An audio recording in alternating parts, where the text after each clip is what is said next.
Assalamualaikum warahmatullahi wabarakatuh. Di video kali ini tutorial receh akan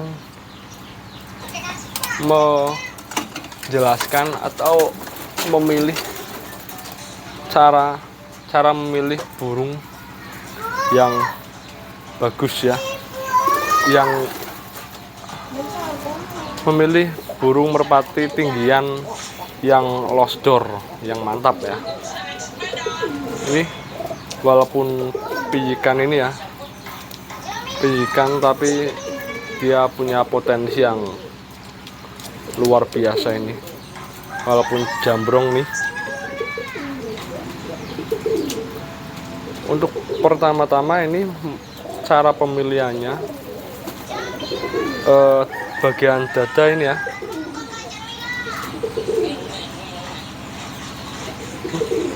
bagian dadanya yang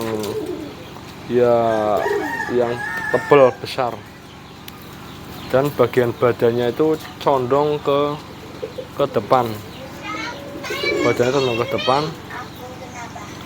Untuk paruh juga sangat menentukan ya. Paruh ini yang lancip.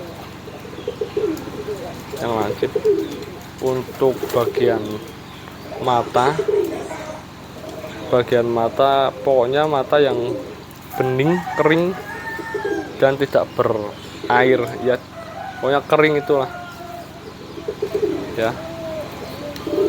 Dan untuk yang gak kalah pentingnya juga untuk bagian supit, tapi karena supitnya tidak kelihatan, pokoknya diraba-raba aja.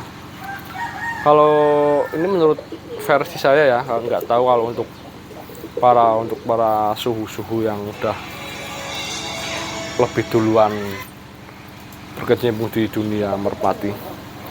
Untuk sumpit ini cara memilihnya yang lancip. Untuk jarak antara sumpit satu dengan yang satunya ini apa namanya ya, pokoknya yang lancip lah, yang lancip. Untuk bagian ekornya lentur ya, soalnya ini untuk akselerasinya biar enak. Ekor juga salah satu faktor pendukung supaya burung bisa menukik dengan tajam.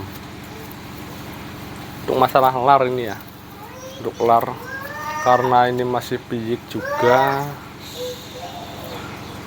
pokoknya untuk ini ya, di bagian ini yang runcing, bagian yang runcing, pilih yang runcing pokoknya. Untuk bagian apa lagi ya, dan perlu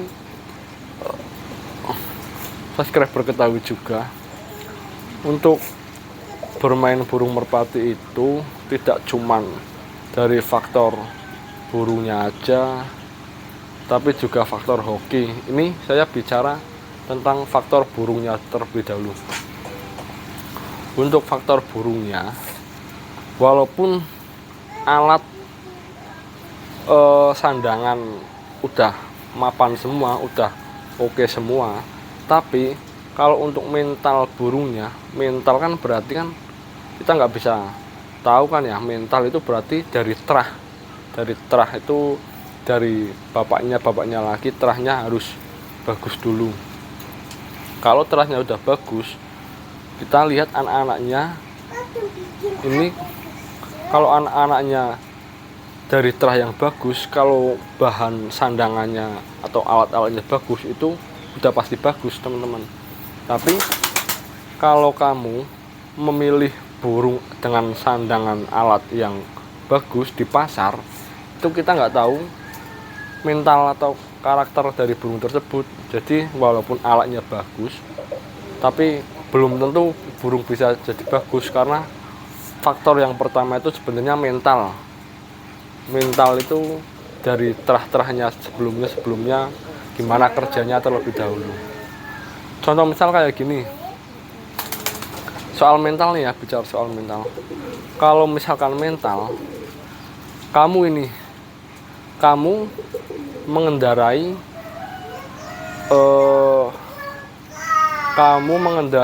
sepeda motornya Valentino Rossi. Walaupun kok alatnya bagus, motornya bagus, tapi kamu nggak bisa lari sekencang Valentino Rossi. Dan begitu pula sebaliknya, kalau buat lomba itu kamu naik motornya Valentino Rossi itu nggak bakalan menang walaupun naik motornya Valentino Rossi. Begitu sebaliknya, kalau Valentino Rossi naik motor Supra buat balapan, walaupun mental Rossi juga udah oke, udah punya mental, tapi nggak bakalan menang. Jadi kedua faktor itu antara mental sama alat harus saling melengkapi. Jadi untuk cara memilih burung merpati tinggian yang bagus itu ya pokoknya faktor pertama mental dan kedua alatnya. Kalau alat yang tadi sudah saya sampaikan tadi, untuk dari lar, dari sayap, dari ekor, dari bagian dada, mata, dan lain-lain seperti yang tadi saya sudah sampaikan. Ya kurang lebih seperti itu teman-teman, tutorial receh.